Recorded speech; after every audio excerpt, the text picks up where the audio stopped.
Hoy os voy a aconsejar, como bastante sé del tema de las drogas. La verdad es que os pido a todos que ni las probéis, porque la verdad es que son muy viciosas.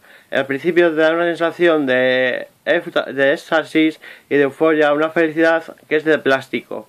Poco a poco te va minando el cerebro y la felicidad poco a poco te cuesta más encontrarla y te tienes que drogar más para ello. Y la verdad es que es una trampa que solo lleva al cementerio y a la cárcel. Os aconsejo que la gente de hoy en día, esta nueva generación, salga menos salida que nosotros, ni la anterior. La anterior a la mía era pura mierda.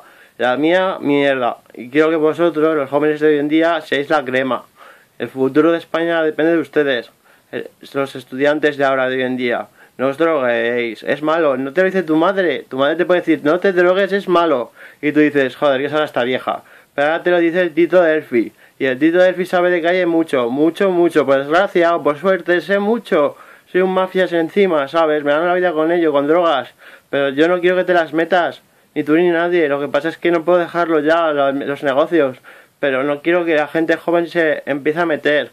La gente oye mi mensaje, que es importante, y no te metas en el mundo de las drogas. Fúmate un porro si quieres, pero te advierto que eso lleva a lo otro.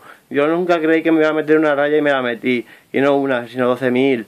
Me metía todos los días 2 o 3 pollos, para que veáis que yo sé del tema. Y os aseguro que me quedé tonto, todo lerdo.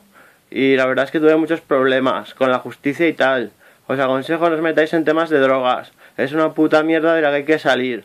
Y hay que echarle un par de huevos para afrontarla. Yo lo he hecho, llevo 1 año y 3 meses limpio. Ole mis cojones que la dejé a tiempo. Pero te advierto que solo te lleva a la cárcel y al cementerio. Es más, yo he pasado ya 3 veces por la cárcel. Y la verdad es que el cementerio no sé cómo no lo beso. Porque me salgo de muchas. La verdad, en serio, la droga solo trae ruina. Paz.